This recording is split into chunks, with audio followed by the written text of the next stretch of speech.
हमारे साथ जुड़े रहने के लिए न्यूज के YouTube चैनल को सब्सक्राइब कीजिए, साथ ही बेल आइकन को दबाइए। आपको बता दें कि मोदी सरकार के अंतरिम आम बजट को लेकर देश भर की जनता की उम्मीदें और आंखें टिकी हुई थीं कि मोदी सरकार का आखिरी बजट आएगा जिससे जनता को कुछ राहत मिलेंगी। हालांकि इस बजट से किसानों के लिए सालाना 6,000 रुपये, व्यापारियों के लिए आयकर के दायरे को 2.5 लाख से बढ़ाकर 5 लाख कर दिया गया। मजदूरों को 3,000 रुपये मासिक पेंशन की बजट में प्रावधान किया है। जब हमने इस आम बजट के मामले में कासगंज जनपद के किसान और किसान नेताओं से चर्चाएं की तो उन्होंने इस बजट की सराहना की और काफी हद तक अच्छा बताया, परंतु यह बजट 2-4 साल पूर्व ही मोदी सरकार को पेश करना था, लेकिन चुनाव वक्त पर पेश किए जाने से उन्होंने चुनावी बजट बताया। आइए आपको सुनाते हैं क्या बोलते हैं किसान और किसान नेता। मोदी सरकार के वित्त मंत्री बतौर पीयूष गोयल ने अंतरिम और आखिरी बजट पेश कर दिया है। संसद में बजट पेश करने के बाद राजनीतिक गलियारों में हलचल मची हुई है। इसको लेकर आज हम जानने की कोशिश करेंगे। यहाँ हमारे साथ तमाम किसान नेता और किसान मौजूद हैं।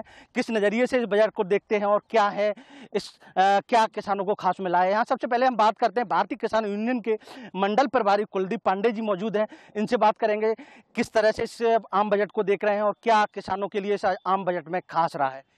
ऐसा है, किसानों के लिए जो बजट पास किया है वो योजना सही है, लेकिन ये चुनावी साल में घोषणा की गई है, इसलिए इसे चुनावी बजट मानकर चला जा रहा है। अगर ये योजना 4 साल पहले की होती तो अच्छा होता। क्या लगता है, चुनाव का वक्त है, 1.5-2 माह में चुनाव होने जा रहे हैं, लोकसभा चुनाव, तो चुनाव का फायदा उठाने के लिए बीजेपी ने ये आम बजट लागू किया है या पहले क्यों नहीं किया, इसको लेकर क्या कहेंगे। ऐसा है, लगातार किसानों के आंदोलन चल रहे हैं। आपने मंदसौर में, मध्य प्रदेश में भी किसान आंदोलन हुए, राजस्थान में भी किसान आंदोलन हुआ, छत्तीसगढ़ में भी किसान आंदोलन हुआ, और तीनों राज्यों में जब किसानों ने अपनी ताकत का एहसास कराया सरकार ने, तब इस आखिरी साल में किसानों का वोट लेने के लिए, किसानों को लुभाने के लिए योजना बनाई है।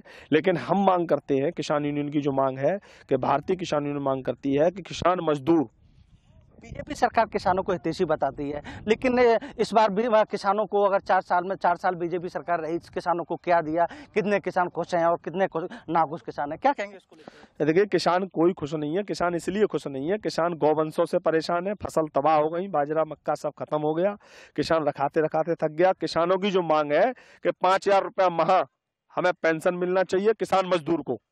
जो मजदूर है, जो खेती मतलब भाड़े पे भी करता है, पट्टे पे किसी खेती कर रहा है, 5,000 रुपया महीना मिलना चाहिए। किसानों के लिए सरकार ने 6,000 रुपये सालाना जो लागू किया है, सुविधाएं दी हैं, क्या कहेंगे इसको लेकर। इससे किसानों का कोई उतना भला नहीं होना चाहिए, एक छलावा है किसानों के साथ। हमने कुछ नहीं दिया है सरकार ने। क्या दिया है हमारी सरकार ने? सरकार ने ये दिया है हमारे कि गन्ना रखाओ और रात दिन खेती पड़े रहो और गन्ना सब खाई जाती हैं, इतना दिया है हमने। और क्या दिया सरकार ने? मोदी सरकार ने गायों को पकड़वा कर गौरक्षक बनाया, गौरक्षक किए हैं, तो क्या लगता है अभी भी गाय दौड़ रही है? अरे गाय दौड़ रही हैं, भाग रही हैं, तो वो नुकसान किसानों को तो है। गाय मर रही हैं तो बेभूखी जाति मर रही हैं। करा किया मोदी सरकार ने। मोदी सरकार ने लोकसभा चुनाव में जो घोषणा किया था किसानों की आय दोगुनी होगी, क्या लगता है किसानों की आय दोगुनी हुई है? किसानों के लिए सर कोई फायदा नहीं है मोदी सरकार से। न मजदूर को किसानों कोई बेच 6,000 नहीं बेचो, 10,000 रुपये साल में दें तब भी फायदा नहीं है। अरे 5,000 रुपये तुम महीना दो तब फायदा होगा किसानों के लिए। ज़्यादा क्या फायदा है? अरे 4 साल से तुमने कुछ नहीं किया, अब तुम अड़चन होने वाला तब तुमने आपने किया है कि ऐसा हम तुम्हारे देंगे। हमें क्या भरोसा है आप दें और न दें। क्या लगता है इस बार मोदी सरकार दोबारा से सत्ता में वापस होगी? दोबारा सत्ता वापस हो मतलब वे सरकार हमें नहीं देगी, मोदी सरकार देगी ही नहीं। मोदी सरकार है धोखेबाज, छल करके और जनता को बना करके और हमसे ले रही है कि हमें बना कर करते, हम नहीं बनाएंगे। तो पहली बात तो ये है कि हम कई बार पेंशन के लिए ऑफिस में गए और हमको वापस कर दिया कि अब कोई पेंशन नहीं बनेगी तुम्हारी, और अब भी बार बार जाते हैं लेकिन वहाँ कोई सुनवाई नहीं होती और किसान की कहीं भी सुनवाई नहीं है। ऐसा है, मोदी सरकार ने जो लॉलीपॉप दिया है जिससे किसान पूरी तरह से सजग है और देख रहा है कि 4.5 साल तक उन्हें पूरी तरह से ठगा गया। कभी केसीसी माफ़ करने के नाम पर, कभी किसी नाम पर, कभी किसी नाम पर, जिससे किसान बहुत ही दुखी है।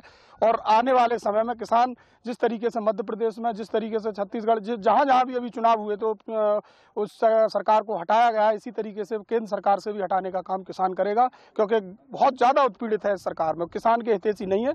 ये जो भी सरकार बनी है, ये सरकार सिर्फ उद्योगपतियों के लिए सोच रही है और किसानों के लिए कुछ भी नहीं सोच रही है। जबकि किसान, वास्तविकता ये है कि किसानों के बारे में अगर ये सरकार सोचती तो आज से 4.5 साल पहले ऐसे बजट लाने थे, आज से 4.5 साल पहले योजनाएं तैयार करनी थी। अब इस योजना का कुछ लोगों को लाभ मिलेगा और लाभ भी नहीं मिलेगा। ये मेन चीज़ ये है कि जो कितने करोड़ का बजट पास किया है इस चीज़ के लिए, 75 करोड़ का जो बजट पास किया, 75,000 करोड़ का जो बजट पास किया है, केवल सिर्फ उसमें घोटाला करने की रणनीति तैयार की गई है, जिससे किसानों तक कोई कुछ नहीं पहुंचेगा, सिर्फ घोटाला किया जाएगा। ये थी हमारे साथ किसान और किसान नेता। इनका साफ तौर पर कहना है जो सरकार ने आम बजट पास किया है, अगर वो 2-4 साल पहले पूर्व में किया जाता तो किसानों को अच्छा फायदा होता और किसान इसकी सराहना करते।